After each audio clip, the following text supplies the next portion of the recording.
What's going on, everyone? It's me, Blake, as always, and today I'm going to be trying to catch up on my reviews because I'm one movie behind. So today I'm going to be actually reviewing two films. Hopefully I can do that because you know how I am. I'm lazy. Today's first review will be on Kong Skull Island. I just picked this up from the library, so I just got to see it, and this is a movie I feel like I should have seen in theaters because, my god, this was pretty darn awesome. So no, this is not a horror film or a thriller or anything like that, but it's a monster film, and monster films have always had a good tie-in to Halloween because Halloween is all about dressing up as monsters, so close enough for me. The plot revolves around, well, a group of scientists, John Goodman and some other guy who I can't remember. They find this skull island in the middle of the Pacific, and they're all like, sweet, awesome, let's go there, let's see what's going on there, and let's find some stuff. So they get Samuel L. Jackson, Tom Hiddleston, and Brie Larson all to come with, I don't remember their character names, they all go there, and they discover a giant freaking gorilla and a bunch of giant other monsters. And you also see John C. Reilly's there too. He's been there for a bit. He sees them. He's like, "What's going on, everybody?" And they all go around, try to survive on the island, and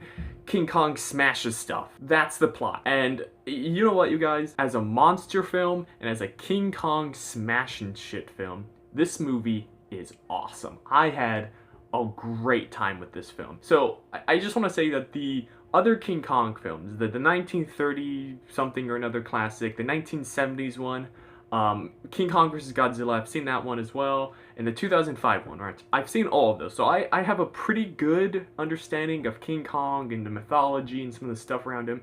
And I understand why some of these movies are revered as classics, because they are. I enjoyed the 2005 one. That was the first one I ever saw, and it was the first movie that ever made me cry. I cried at the end when King Kong fell off the building because I was a little kid. I was like, no, he's a monkey. I love monkeys. Leave him alone. He just wants to be left alone. And I've seen all the other ones since then, but this movie decided that it's not going to be some serious, somber movie about beauty and love and romance and beast and loneliness and all that kind of stuff, all those themes and ideas throughout all the other films. This movie is just King Kong smashing shit. And you know what? He smashes a whole lot of shit in this film. I think the creators of this film knew that they wanted this movie to appeal to a wider audience than the other films have.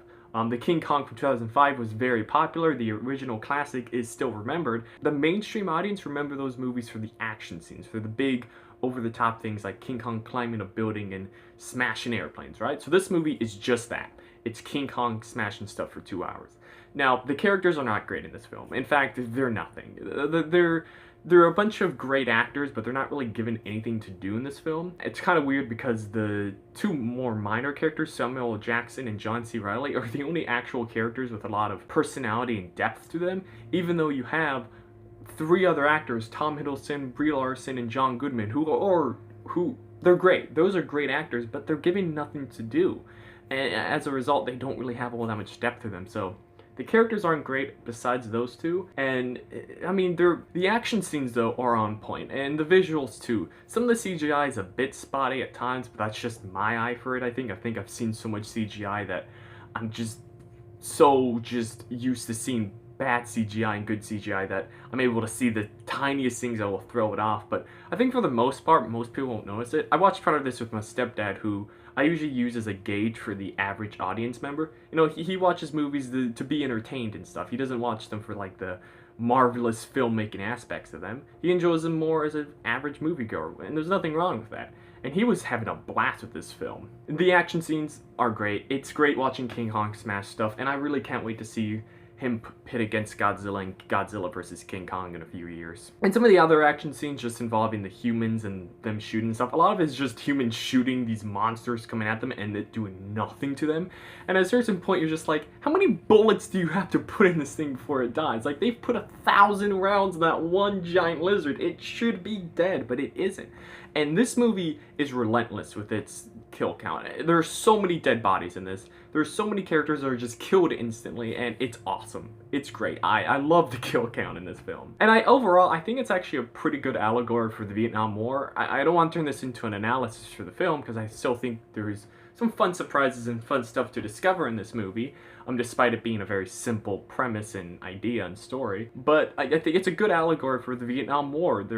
Samuel Jackson's character is really the person who pushes a lot of that allegory and that kind of theme and idea.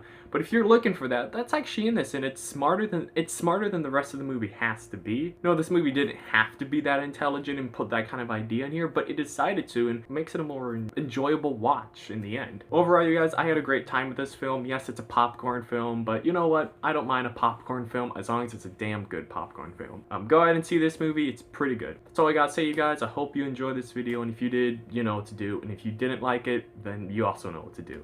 I'll see you all in the next one. Bye.